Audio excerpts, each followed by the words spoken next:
Bonjour et bienvenue dans le journal de l'emploi. Il sera question de design et de communication visuelle aujourd'hui. Avec nous, Patrick Félis. Bonjour. Bonjour. Vous êtes directeur d'Intuilab, une école de design et de communication visuelle. Alors, en deux mots, c'est quoi le design ? La question qui tombe tout le temps, évidemment. Alors d'abord, il y a des designs. Nous, on forme au design graphique, c'est-à-dire le design de l'image. Il y a le design industriel, il y a le design sonore même. Mais bon, en ce qui nous concerne, c'est le design de l'image, donc les deux ingrédients incontournables, l'image et les mots, pour communiquer à tout propos, un événement, une marque. Donc, qui dit communication dans le monde actuel, on se dit, c'est donc des métiers qui recrutent énormément. Alors énormément, c'est vraiment le mot, dans la mesure où ce sont des métiers qui sont insérés dans une économie. Et à partir de là, vous imaginez bien que quoi que l'on fasse, il y a un moment, il y a un besoin de communiquer à travers différents médias, différents supports, voire même dans l'espace, parce qu'on ne gère pas que de l'image, mais aussi de l'espace. Et c'est un secteur qui évolue en permanence. Oui, qui évolue. Aujourd'hui, on parle de digital parce que c'est incontournable. C'est une dimension qui traverse tous les métiers du design, des designs en général d'ailleurs, et qui est pas prêt de s'arrêter parce que forcément est toujours dépendant de l'évolution même de la société. Et qui nécessite donc de se former en permanence. Et vous, dans votre école, vous formez donc les designers du futur, les communicants visuels du futur ? Voilà, alors les designers, ça se résume, nous la formation, on forme des directeurs artistiques. Donc deux mots quand même assez forts, la direction et puis le côté artistique. C'est-à-dire des gens qui vont à la fois avoir de la technique, parce que ça commence par là, mais pas seulement de la technique, surtout de la réflexion, de la conception. D'ailleurs le mot design n'est pas très bien perçu en France. En Angleterre, la définition du mot design, c'est conception. Donc c'est la première dimension du design. C'est pas simplement un problème formel, mais avant tout une réflexion pour faire des propositions les plus pertinentes, les plus justes par rapport à des problèmes posés. Alors quel est le parcours type de formation pour un directeur artistique ? Alors, en général, d'abord, ce sont les étudiants qu'on accueille et qui sont intéressés par le fait de produire du visuel, en général. C'est-à-dire que c'est très flou dans leur tête parce qu'ils sont jeunes, ils n'ont pas l'idée, à part quelques-uns, de la direction artistique. Mais en tout cas, ils ont envie d'intervenir avec leur production visuelle dans l'environnement qui nous entoure, si je puis dire. Donc ça, c'est la caractéristique première, c'est j'ai envie de produire des choses qui vont voir le jour, soit à travers un écran, soit sur du papier, soit dans l'espace. Et de là, il faut une formation qui commence par des préoccupations esthétiques, techniques, mais très vite avec une dimension qui concerne le sens de leur production. Et ça dure combien de temps, cette formation ? Alors c'est en plusieurs temps. Il y a d'abord une première année qu'on appelle une prépa. C'est une année souvent très importante parce qu'un certain nombre d'étudiants, voire même un nombre certain, ne sont pas forcément très déterminés sur qu'est-ce qu'ils vont faire en termes de création.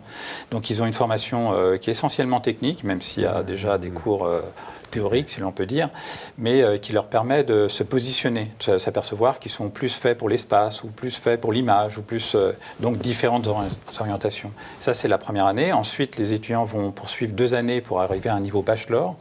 Et là, ils commencent à avoir ce qu'on appelle un book, un dossier, qui commence à parler à la profession. Donc ça, c'est important. Mais la plupart de nos étudiants poursuivent jusqu'au master. Et là, c'est 2 années supplémentaires pour arriver au niveau master. Alors, dans votre école, il y a la particularité, vous permettez à vos étudiants de partir à l'étranger. Il y a un circuit, vous travaillez avec l'international. Oui, alors ça c'est une dimension première de l'école, puisqu'elle est née avec cette idée de développer, par exemple concrètement, tous nos étudiants, enfin pas tous, mais le 3/4 d'une promo d'étudiants de fin de 3e année partent à l'étranger, soit en stage, soit en échange pendant 4 mois. Donc ils ont tous un minimum une expérience à l'étranger. On organise aussi des workshops. Les workshops sont des ateliers où on invite des professionnels étrangers, tous les ans une petite dizaine quand même, qui pendant une semaine vont proposer un atelier particulier, en général en anglais, aux étudiants. Donc déjà tous les étudiants profitent de cette dimension internationale, ne serait-ce que en France, ici dans l'école à Paris ou à Aix. Donc c'est une dimension importante. Aujourd'hui, on a environ 15% d'étudiants qui travaillent à l'étranger. D'accord. Qui sont installés à l'étranger. Il y a une vraie reconnaissance Oui. de l'école à l'étranger, avec, j'imagine, vos partenaires. C'est une école privée, donc ça a un coût pour un étudiant. C'est combien Alors la fourchette, c'est aux alentours de 5 600 jusqu'à 8 500. Donc voilà, en fonction des années. D'accord. Et l'apprentissage, c'est quelque chose que vous mettez en place aussi dans Alors ça, l'école? c'est un point très important. Les étudiants terminent leur dernière année, la 5e année, la fameuse année master, en alternance. Donc c'est une dimension importante parce que ce sont des étudiants qui sont impliqués dans la profession, puisque l'alternance veut dire qu'ils travaillent en entreprise, mais finissent leur cursus à l'école. Et ils sont tous salariés. Ce ne sont pas des stagiaires. Donc ça veut dire que ça oblige nous-mêmes, l'école, il y a une certaine pression mutuelle, les étudiants, mais l'école aussi, à avoir un niveau, un book, qui permet à l'étudiant de prétendre être embauché en 5e année. Non pas stagiaire, encore une fois, embauché. Et quel est, au final, le taux d'insertion de vos élèves sur le marché? Alors déjà, on pourrait dire que tous sont déjà insérés pendant au moins un contrat d'1 an en 5e année, puisqu'ils sont salariés. D'ailleurs, la 5e année n'est pas payante. Donc non seulement elle n'est pas payante, mais l'étudiant, lui, est payé en tant que salarié. Et on a environ la moitié des étudiants qui sont gardés dans ces entreprises. Donc c'est une sorte de pré-embauche. L'autre moitié, on fait un bilan en général au bout de 6 mois. Je ne peux jamais dire 100%, mais vraiment on est très très proche de la totalité des étudiants qui travaillent dans la profession.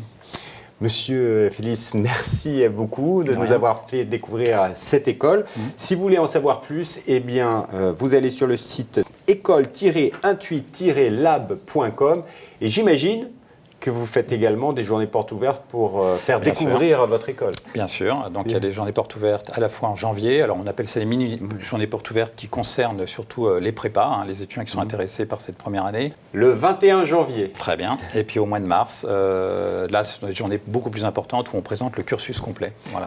Merci beaucoup et je précise, c'est le 18 mars. À bientôt pour un nouveau journal. Au revoir.